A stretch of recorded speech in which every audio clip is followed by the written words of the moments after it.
मित्रों, पिछले एपिसोड में हमने बीएनएस की धारा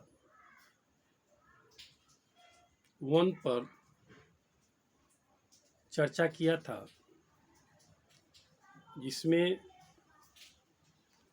उसका प्रारंभिका जो प्रारंभिक रूप क्या है, कहाँ शुरू हुआ, उसका क्या क्षेत्र है, जो भारतीय न्याय संहिता है उसका क्या क्षेत्र होगा, भारत के बाहर या भारत के अंदर कितना बड़ा उसका जुरिडिक्शन होगा, इन सब पर चर्चा किया था। आज हम चर्चा करेंगे भारतीय न्याय संहिता का सेक्शन धारा 2 पर, जिसमें परिभाषा दिया गया है। यानी इसमें यह परिभाषा दिया गया है कि कार्य क्या किसे कहते हैं, जीव जंतु से मतलब क्या है, शिशु किसे कहेंगे, कुटकर्म किसे कहेंगे, न्यायालय किसे कहेंगे, मृत्यु का मतलब क्या है, बेईमानी का मतलब क्या है, इन सब बातों पर, विभिन्न बातों पर परिभाषा दिया गया है, चर्चा किया गया है कि किसको कहेंगे। तो सबसे पहले हम भारतीय न्याय संहिता की धारा 2 में वर्णित सब सेक्शन 1 पर चर्चा करेंगे। सब सेक्शन 1 में है कार्य वर्क किसे कहेंगे। तो कार्य का मतलब है उसी प्रकार जो एक काम होता है, वर्क होता है, कोई भी वर्क है उसे हम कार्य कहते हैं। और यह है आपको आईपीसी की धारा 32 और 33 में वर्णित था, जो अब भारतीय न्याय संहिता की धारा 2 में वर्णित किया गया। एक्चुअली आईपीसी में क्या था कि छोटा छोटा धारा बनाकर बहुत बड़ा धारा बना दिया गया था, सेक्शन बना दिया गया था। उसे अब भारतीय न्याय संहिता में सब सेक्शन में डाल कर, सब सेक्शन के रूप में तोड़ कर उसे संक्षिप्त करते हुए कम धाराओं में बांटा गया है। तो हमने जाना कि सब सेक्शन 1 के तहत कि कार्य क्या है। अब सब सेक्शन 2 में जीव जंतु की परिभाषा क्या है। तो जीव जंतु का मतलब हुआ मानव से भिन्न कोई जीवित प्राणी। मानव से भिन्न भिन्न कोई जीवित प्राणी का मतलब हो गया कीड़ा मकोड़ा, सांप, छुछुंदर, बैल, हाथी, घोड़ा वगैरह वगैरह, जो मानव नहीं है, मतलब आदमी में नहीं है, उसे जीव जंतु कहेंगे। और वो जीवित होना चाहिए। जनरली जीव जंतु का शाब्दिक अर्थ जो मानव से भिन्न है और जिंदा है उसे जीव जंतु कहते हैं। यह आपको भारतीय न्याय संहिता की धारा किस में है, धारा 2 के सब सेक्शन 2 में, जो पहले आईपीसी की धारा 47 में था। आईपीसी वही इंडियन पेनल कोड। उसके बाद सब सेक्शन 3, इसमें शिशु का परिभाषा दिया गया है। शिशु का मतलब 18 साल से कम उम्र के कोई भी जो होगा उस शिशु में होगा। पहले जो था शिशु 18 साल से कम का नहीं बल्कि और कम बच्चों का उम्र का जो रहता था उसको शिशु कहते थे। अब है 18 वर्ष से कम आयु का कोई व्यक्ति जो होगा वो शिशु होगा।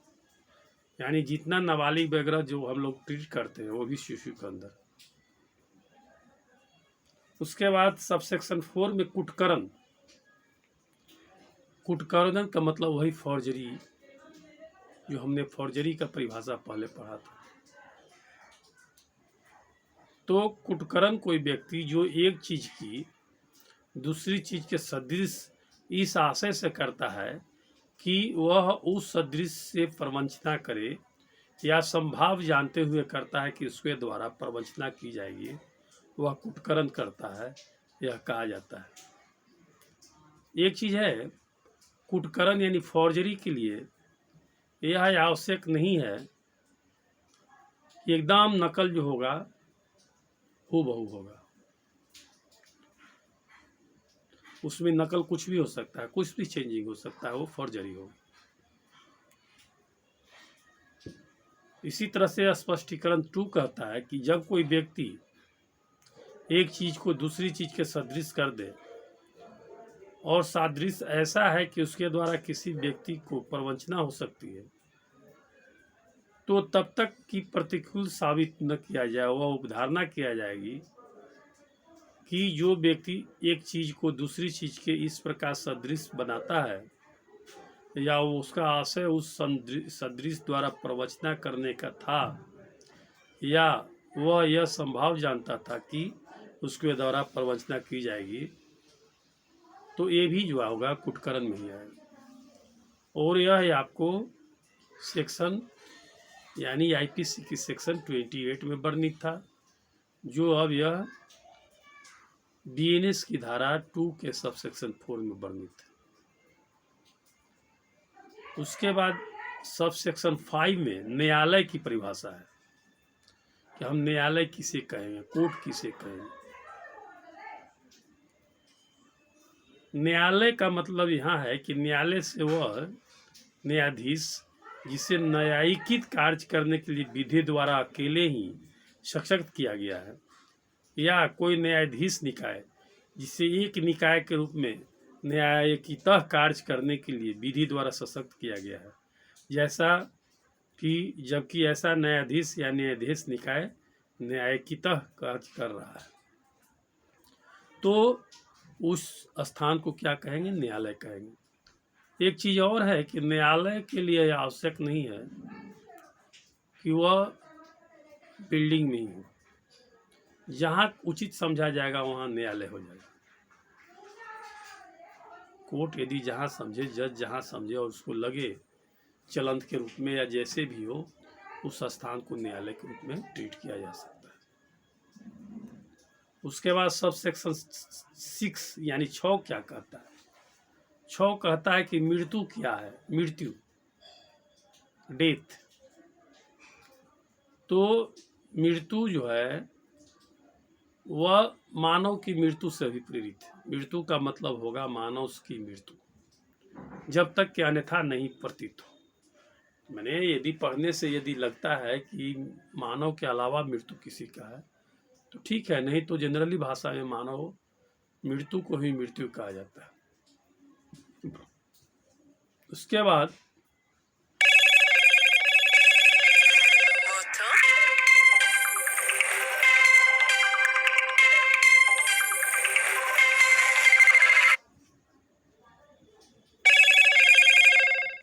बाद पारा 7 में सब सेक्शन 7 में बेईमानी का परिभाषा है।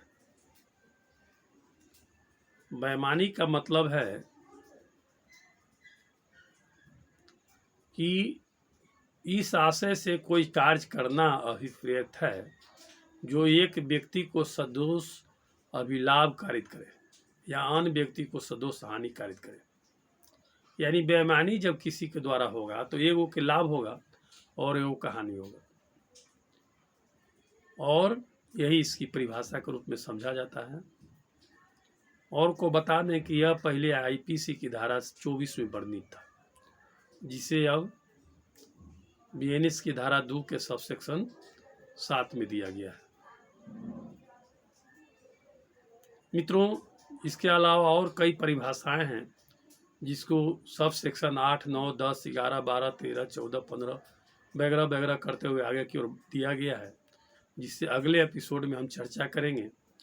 आज हम बेईमानी की परिभाषा तक ही वर्णन करते हुए स्थगित करते हैं, क्योंकि वीडियो लंबा होते जा रहा है और आप हमारे मित्र को ज़्यादा टाइम तक शायद देखने का, सुनने का धैर्य न हो, इसीलिए इस एपिसोड वीडियो को यहीं पर स्थगित करते हैं और आप लोग से निवेदन करते हैं कि कृपया इससे लाभ उठाएं, अपने मित्रों में शेयर करें, सब्सक्राइब कराएं, ताकि हमेशा वीडियो मेरा जाते रहे आप तक।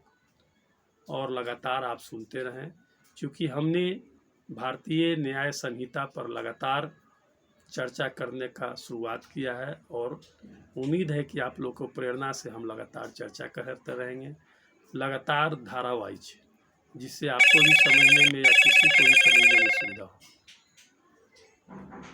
तो थैंक यू, नमस्कार, आदाब, प्रणाम।